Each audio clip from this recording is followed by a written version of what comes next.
the come up. It's the come up.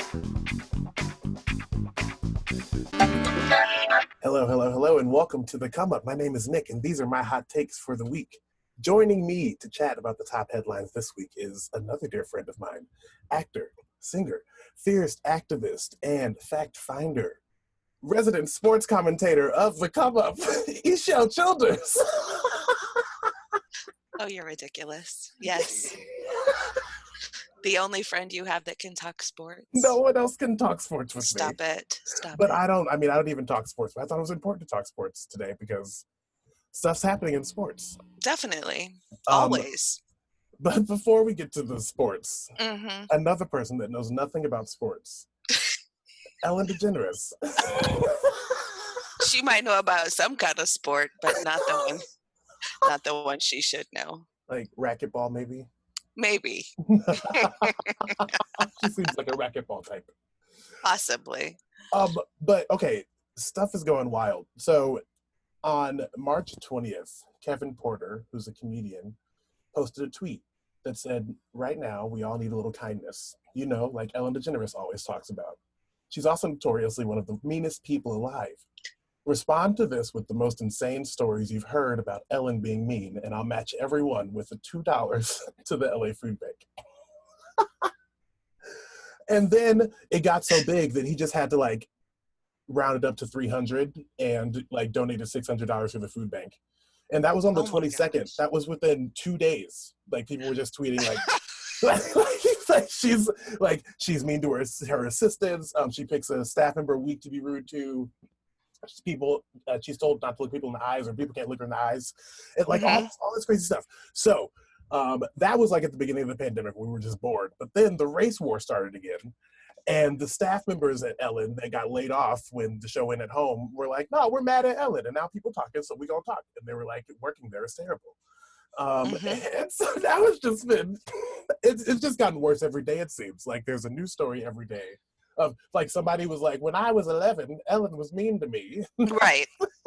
Like everybody's coming out. Everybody is like, you know that Ellen that you see on television? Yeah, right. She's a really good actress. Voice actress. I mean, she's acting all the time when she's in front of the camera, right? Like, yeah, she pretends to do all of these things, and be it's kind like to everyone. This mantra of being kind, right, and accepting of everyone, but her assistants can't look her in the eye. What is that? Well, and I would always wonder whenever I watch the show, there'd be moments where Ellen would be in the office and people would look kind of like nervous, like they're like, the camera's here, but should I look at the camera? Do I look at Ellen? Do I do anything? And I was like, oh, what a fun act. But like now I'm thinking that it's not, like, which is also like, if it's true that they were just didn't know what to do in those moments, like that's also a little like torturous. Like if you know people aren't supposed to look at you and you make them a part of your joke for the show, like what is that? It's a toxic workplace. Yeah. That's what she had. She has had, and this isn't new. I mean, this has gone back to even before she came out and got her talk show and everything. People have talked about how Ellen was not a great person to be around even back then. And at that time, everyone was like, well, you know, she was in the closet. She had to, you know, keep a lot of things in, and that makes you angry. I get that. But you're good now, girl. Right. Like you've got it going now. Like you've got a show that is beyond. You've got people everywhere. So does that just mean that really deep down you're kind of a jerk? Well, right, because and people are like, oh, like Ellen almost lost everything in the 90s when she came out. And I'm like, yeah, she did pioneer a lot of the conversations of LGBT rights, but also like her coming out party was an HBO special. Like, right. And I'm like, talk about privilege, yeah? Like, that's a high level of privilege. Thank you. You quote unquote lose everything, but HBO calls, like, right. That's fascinating. Yeah. My idea of lost everything is, you know, that I don't have unemployment benefits right now. Thank you. Destitution. Don't even. And I was looking, and you know, so she always has had on her show the DJs, Mm-hmm. and right now it's Twitch, and is he from So You Think You Can Dance? Yes, So You Think You Can So, Dance. yeah. So, but One of the he, really good seasons. Oh my God, I remember. oh my gosh, well, because he was really good too. Yeah, he was. He's cool. He's he's fine. He's a good guy. I'm not talking about him to say that he's said anything about her, but before Oh, him was totally. DJ Tony. DJ Tony was on there from 2003 to 2006, where then he took a small hiatus, and then he came back and was on from 2007 to 2013. And here's the thing that got me about what he said. He said that he did experience the toxicity of the environment, but he was grateful for the opportunity that he received being there. And it made me question, why do we as brown and black people feel like we have to be grateful for toxic opportunity? Yeah, like grateful for the experience of being in the room. Well, and a lot of white folks expect us to be grateful for the experience of being in the room. You should be grateful because you got this due to this. I got this because I worked hard. Mm-hmm. Yeah. I got this because I might have actually deserved it. There are a lot of other DJs out there. Like, for sure. So, and I guess on one level, kudos to Ellen because he was black. He is still black, actually. And still living, breathing as a black man to this day. So, and again, a feat. I mean, good for him. I mean, yeah, that's, you know what, damn. I mean, August 2020, you could go down for it. So, but and he did say he experienced it, he felt it, it's not something that he didn't know existed at all, but he did also say that he was grateful for the opportunity. And I thought, I'm also grateful for his opportunity because he is, but it upset me to hear that that's how he said it. For sure. Well, it's probably because he wasn't as close as like an assistant. Right. Also, OK right. Magazine released this list of like the worst people to work for, like prompted by all the stuff that's going on with Ellen. And this list is killing me. Like it's Britney Spears, Christian Bale, who David Beckham. I'm just Mariah Carey. That one, the Mariah Carey one, I was like, oh, like she straight up said, reportedly told her friends that the kids were getting confused about who the mommy was. That was Simonette DaCosta. That was her nanny. She fired her back in 2014 for taking too good care of the kids, allegedly. Oh, how dare she? Ain't that right? Like, isn't that why you hire a good nanny? I'm so confused right now about that. Well, I mean, Angelina Jolie's house is apparently just like stop it, like a madhouse. Like apparently the children are just running around with wild abandoned. Yes. Well, there's a lot of them. Well, and like 6 people like quit at the beginning of the quarantine. Like they were like, no. Like a source said, it's quite an achievement to lose staff during the COVID lockdowns. This time, she's lost 2 nannies, a chef, 2 cleaners, and a small team of gardeners. Stop. How do you lose the gardeners? They're outside. Not even out there like that. Thank you. That's why you hired them, because you don't want to be out there. How are you? What is happening? Your girl Jen Aniston made the list too. I know you love her. Stop her. She apparently has a phobia of sweating. And would snap her fingers for someone to grab ice cubes and press them on her forehead. Well, she doesn't like to work very hard. So I'm sure any like finger lift is going to make her sweat. I'll slap something on her head, all right.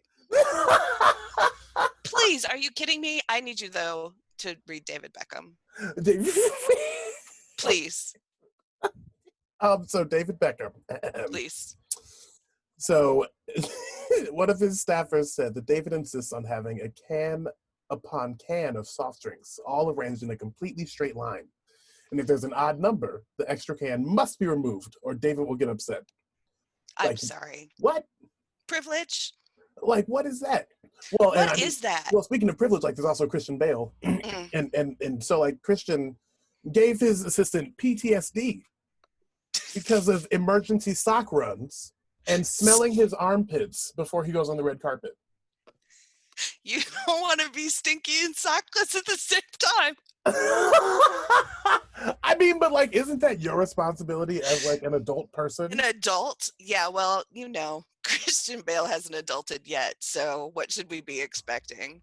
He's a little Oh my crazy. gosh, emergency sock runs. Emergency I'm sock runs. sorry, I did Well, and I'm not like, know there was such a thing. is it for like, do you think that's also specifically for red carpet events, or is that all the time? Like, he's just like, emergency, I need some socks. Like, how do you think that works? I think that it doesn't work at all. Nobody should have an emergency sock issue. I'm talking like emergency funding issues, like emergency, I have to go to the hospital. There's not a thing as emergency sock run. I'm sorry. That's it. And I'm also, this poor man got PTSD. I know. He was actually diagnosed with it. Yeah. Yeah. Because someone's privilege was beyond his means. Like, really, dude? Really? I can't. I couldn't even Holy imagine. Like, I was talking to somebody. I was like, hey, like, I was like, why are white folks just like sitting sad and needy all the time, like about like nothing? It seems. Right? What is it? I'm confused about that myself oftentimes. What? What happened? So speaking of, I guess, white people, that made me think a little bit about the Bon Appetit issue. Oh yeah. With the journalists of color saying that they're not going to do a lot of the, they're no longer going to participate in the Food Brand's popular video series. Well, that's because they weren't being paid to participate in it. Right. And interesting, what I found, not just that is interesting about it, but their editor-in-chief, Adam Rappaport, he had to resign in June of this year because he had a photo of him, this white man, in brown face. In brown face. For Halloween, obviously, because, we don't just do it in everyday life because we don't actually want to be brown. But it is a great costume to be able to put on and take off.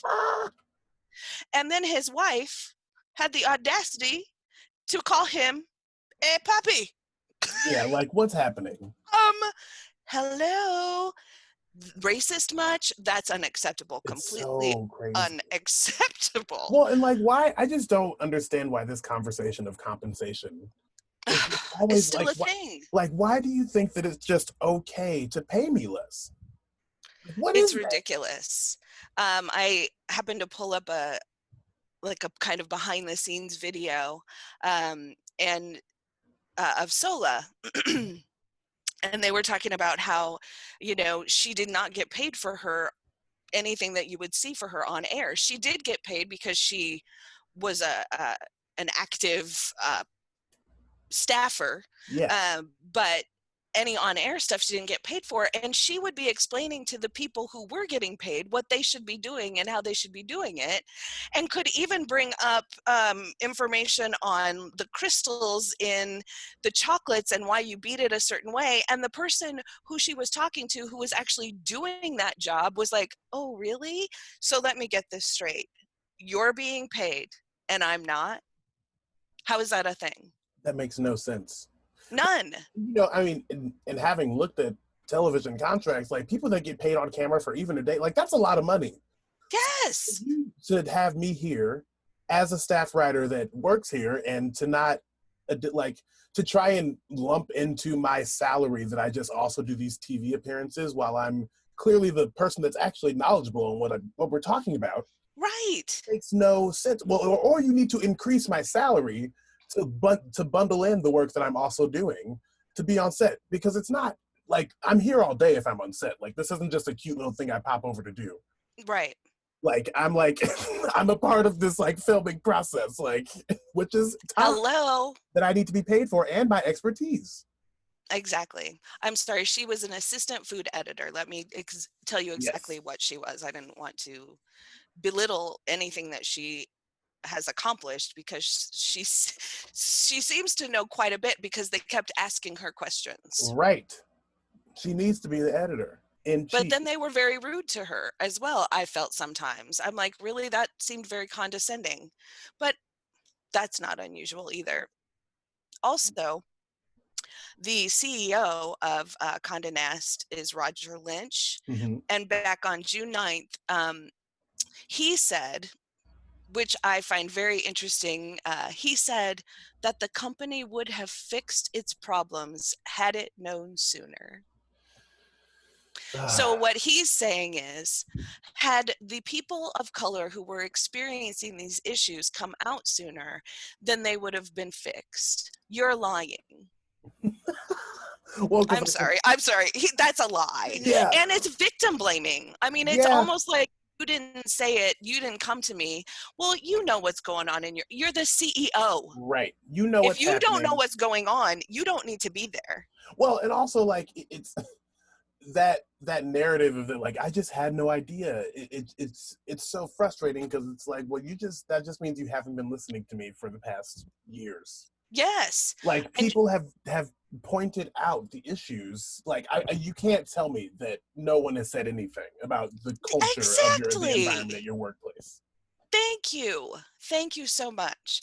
And I'll just say this again about her specifically. So as she said herself that she's been used in popular Bon Appetit videos as a display, quote, as a display of diversity, end quote. Hmm. But unlike its star cast of white employees, her on-camera appearances were unpaid. What? Ridiculous. But beyond it. I mean, really, who are we joking with these days? And let's be real. All these Bon Appetit recipes and the foods that they want to feature, these are not just white people foods. No. I mean, you need the brown people to get the more interesting foods. Yes. Because Part of brown the people, issue. listen, like there is power in like black voices, Mm-hmm. and that is why Mm-hmm. so often they don't want to pay us. They don't want to empower us to have independent thought. Oh, no, we don't deserve independent thought. A lot of them think so. Well, and that's what I thought was so interesting about what's kind of happening over at the NBA right now. So yes, let us very, very just touch on the NBA. I have some NBA thoughts. Yes. So this is what I'm going to say about the NBA. I follow the NBA very closely. Love basketball. I like the NBA. Adam Silver, who's in charge of the NBA, is a white dude.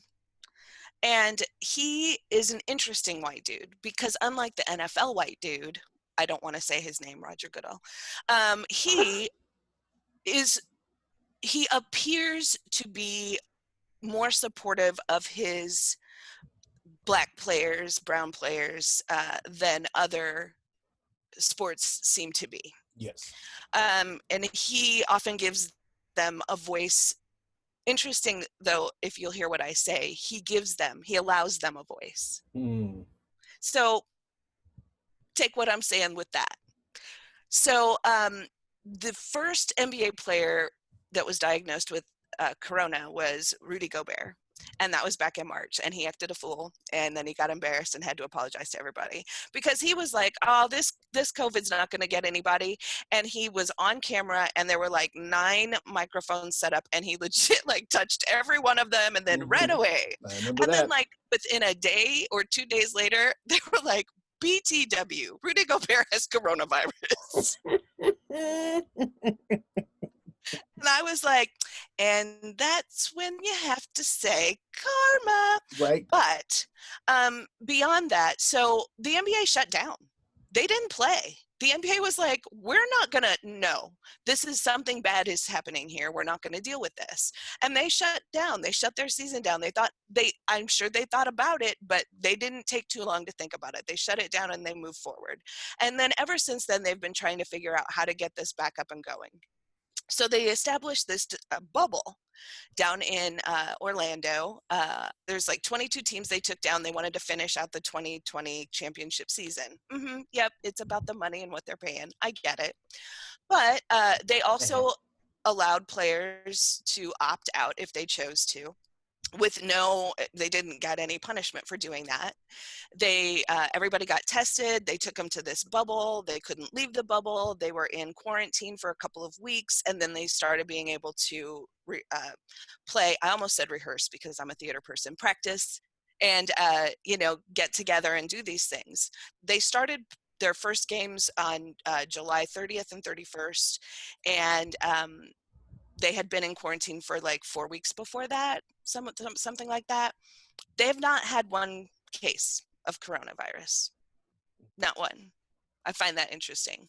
They also, in this bubble, have allowed their players to choose jerseys.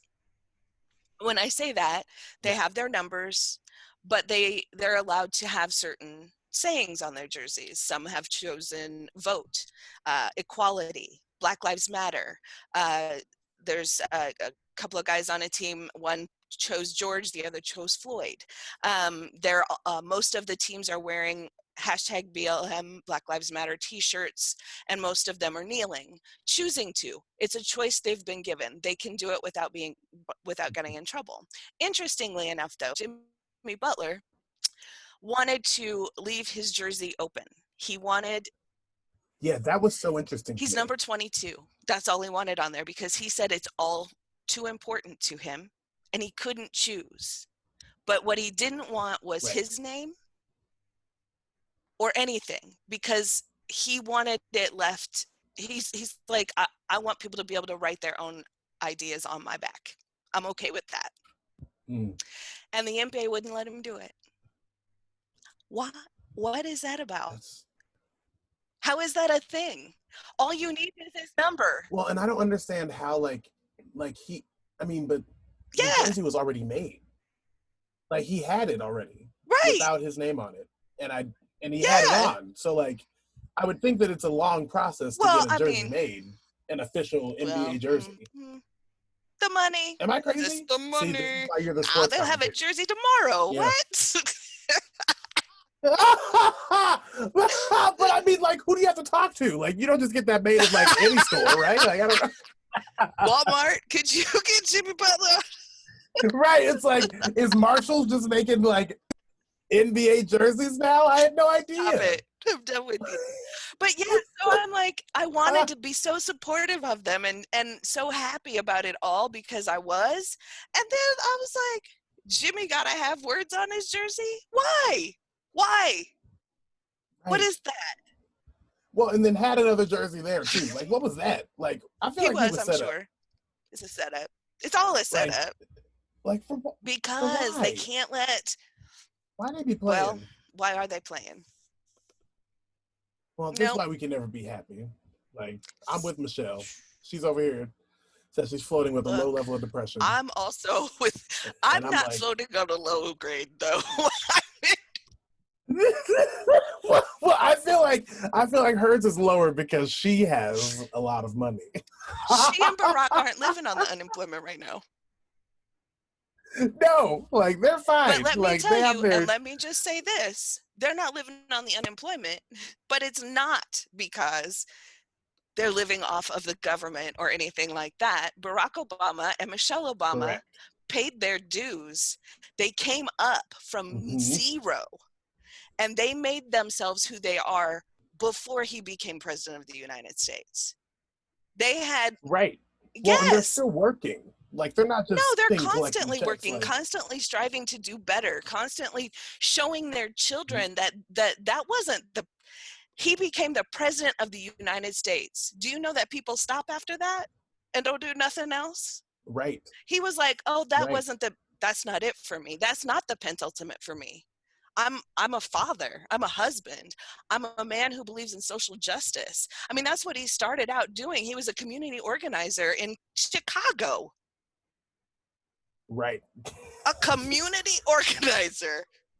A community organizer in Chicago. Well, and opening the Obama Center on the South Side. Like actively still doing the work to, like, and I mean, Michelle Obama's podcast, like, I think that's huge. Like giving her a platform to speak to prolific folks about what's happening right now. Like, on And I Spotify. That's do great. appreciate their willingness to be human. Mhm. It's, I'm sure, not easy for anyone. It's not easy for anyone to say, I'm dealing with some things right now. But right now, let's be real. As she said, just not COVID, but racial strife and the T-Rump administration, which is not what she said. She said Trump. That's not what I like to say, though. So that's why T-Rump, I I like won't ever be the first lady. They'd have to shut me down. They'd be like, that one can't be on here. Listen. It's so important, though, for Black people, brown people, to know, number one, they're not alone in the feelings that they're having right now. We're in trouble. We're in a poor, poor situation right now where everything that could be going wrong seems to be going wrong. And it's very difficult to know how to maneuver through the muck and the mire because it feels like we might be below sea level right now. We gotta try to pull ourselves up, like yeah, you know. And we're heavy. We're weighted Yes. down every step. And Yeah. it's not, you know, it's interesting because people will say, I've heard, obviously, poor, I feel badly for Michelle Obama because people treat her like she's not a human. They treat her Right. like she doesn't deserve to have feelings, emotions. I mean, it's unreal to me, the things that she's had to go through. I don't know if you ever read Becoming. To hear Yeah. her talk about the things that she went through, growing up on the south side of Chicago, being easier than dealing with people, adult people, in the White House. Like, come on. So really? Wow. When you can compare the two and say, I might have wanted to have been on the south side of Chicago instead, that's something. But it just upsets me that people are like, well, you know, she knows she's depressed because she doesn't feel like going to the gym. You know, some people can't even go to the gym. Go sit down. You didn't want to go to the gym anyway. Right. You spelled Thank gym. you. Go eat your Pop-Tart and shut up. You don't know what she's going through. How dare you? She has 2 Black children. She has a Black husband. She is a Black woman. She has Black family. She is going through it right now. Trust that. And she is in a high-profile situation. Like, I'm living in my house and my doors are closed and locked. I don't worry about it so much. But she's out there, and so are her children every day, and her husband every day. Right. So you sit there with your untoasted Pop-Tart and enjoy that. Please do. Filling. Please do. Listen, y'all. Every time that I talk to Echelle, it's a full sermon. Stop it. We get a whole sermon, but we're grateful for it. I learn so much from you every day. I thank you. It's important to talk these things out. I mean, it's because I read these things, I see these things, we bring things up to each other, and I think, yeah, I'm there. I get that. Or I think, what? What'd you say? What'd you say, old Joe? What'd you say? Oh, Joe. No, Joe. Oh. Listen, here's what I'll say. You know, shout out to Simone, Omaha native, like trying to keep this man in line, but I need a tighter leash on Joe Biden. So I need a tighter leash on here's Joe the Biden. thing. Joe Biden needs to be careful because he is of an age group that there are oftentimes things that come out of the mouth that maybe it's not exactly what you meant, but I don't know. Is it? We don't know. We don't know because of the year you were born. Strictly because of that. He's 72 years old. Is he? Like, yes, he's No, I thought he was old. older than that. The way he's acting. Is he 77? Is he 78 or Hold something? on.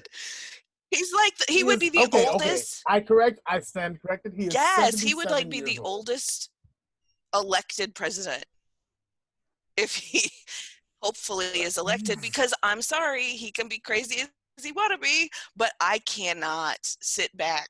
Not No, we another, can't. not We even, can't. I mean, We can't do no. it. Oh, no. As much as I don't. But that's the thing. That's why I also need this game of like Stop who's it. the VP to stop. I just need an announcement of who the VP is, and it, like you already know. So like, stop playing this game. Like, this shouldn't be about like market value. Like, I don't like. I'm just really. I personally am very tired of the marketing value of Yes. politics right now, because I mean, we were having this conversation about, you know, in the unemployment situation and the schools situation. It's, you know, these are real lives you're talking about. Like, you, like, the Democrats are like, oh, we want to make sure that we don't give them an inch and they'll take a mile. And Right, it's but like, I right, need it's like like, I 4 think you were inches saying right this. now. Right, like I need that Yeah. like that inch right now. Like, I don't care. Like, give me the extra 200. Give me Yeah. something. Like, because I'm that's unemployed, like, and not because I chose to be. The arts right. shut down, as you know, Yeah. and hasn't come back. And like, I can't. You get to sit there, and your job that you're being paid Mhm. for right now is to argue about giving me my real life money that I need to live my life. So like, does that sounds disproportionate to me? I just need you to get it together so I can get some Well, money. that's just it. And you know, I've spoken to many people who are looking for jobs right now because in the arts industry, we can't find arts Mhm. jobs. They're not available right now. Right. And many Yeah. of the arts organizations are in trouble, and I understand that. But unfortunately, they're all capitalists. And I know it's Mhm. nonprofit, blah, blah. But Mhm. they're out looking to revamp their season, or Yeah. trying to figure out how they can stream things and have people pay for them, how they can do outside theater and have people pay for it. I mean, Mhm. they're trying to do all of these things, which in truth is not helping some of the majority of the theater community, the actors, they don't have any jobs right now to do. So these places are finding things that are Mhm. very small. They have like 1 or 2 people that are doing these streaming sessions and that kind of thing, but they're not doing the necessary work to revamp and revitalize this so that it doesn't happen again. And I feel like there are a few places that are trying to Right. do some outreach things around the nation, and one of them you brought to my attention, in Minnesota. Penumbra in St. Paul, Minnesota, announced they're changing their name from Penumbra Theater to Penumbra Center for Racial Healing. And so that means it's going to be 3 main parts. So the arts, they're going to keep producing Mhm. plays as they were and doing new works, racial equity work. They're going to do year-round work led by artists that will include lectures, workshops, seminars, and leadership training for the Institute, for the staff and folks in the community. And wellness, holistic, culturally specific healing service, including meditation, yoga, acupuncture, massage, to detoxify bodies from the stresses of living in racially stratified society and reclaim health and wellness. That's what Sarah Bellamy, the artistic director, said. And there's, you know, it's just, I've been having this conversation a lot about like the why behind what we're doing, and how can these institutions that, as we said, should be nonprofits and operate to serve folks, how can they actually do that? And you know, these are at least some steps. Now, you know, I talked to some of my friends in Minneapolis, and some of my Black friends in Minneapolis. There are some underlying issues with Penumbra's staff being mostly white, and I'm hoping that will change with these changes, because those are, you know, those are all the pieces, right? Programming is one thing, but then we need like the entire institution to change as well.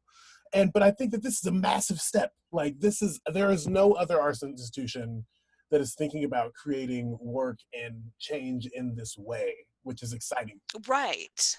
And they also have said that, I I wrote this down. I just said, you know, they might not be perfect, Mhm. and this might not be perfect, Mhm. but it is an action plan Mhm. with the idea of jobs being added to this, because they will need people to run this wellness center portion Yes. as well. Yes. So the hope then is that there will be more Black and brown faces involved, because they also said that the intent is for this healing to remain in proximity to the community that it serves, which for this particular theater is in a brown area, Yeah. in a Black and brown area. Yeah. The theater's location in the Hallie Q. Brown Community Center. So, it's been at Kent Street and Selby Avenue since 1929. Like, hello? Come on. It's If they can amazing. do this, I need some. Where are these thought-provoking people in other places? Well, and I was talking to someone, and they were like, some places can make a shift like this because they have the finances to. And I'm like, right, but here's the thing: if a company is trying to mount a production right now, I can guarantee you that show costs so much more to put on than anything else they could do, not Right. in a traditional way. And interestingly enough, I have seen so many grant opportunities come up in this last few months that weren't out there before. Yeah. Well, funders are trying to change. Like, funders are trying actively. They need somewhere to put their money right now. Right. They're like, we want this to happen. They want inventive ways to do it. Yes, that's what grants have always been wanting. They want people with new ideas because they want this to stretch. They're like, I want to put my money in something that I see could be not only helpful for the community, but going somewhere and maybe being helpful on a much larger scale. Yes. Not just, oh, I'm doing a show, give me some money. That's not what grants are for. No. That's not what they should be for. It doesn't make any sense. Plant a seed. Grow something incredible. Yeah, thank you. And hope that Angelina Jolie is not in charge of your gardener. Echelle Childers, everyone. Thank you so much for joining me to chat about the important things. I just love you. You're so, she said. And folks, listen, if you learn nothing else, do not Angelina Jolie near the gardeners. It's not good.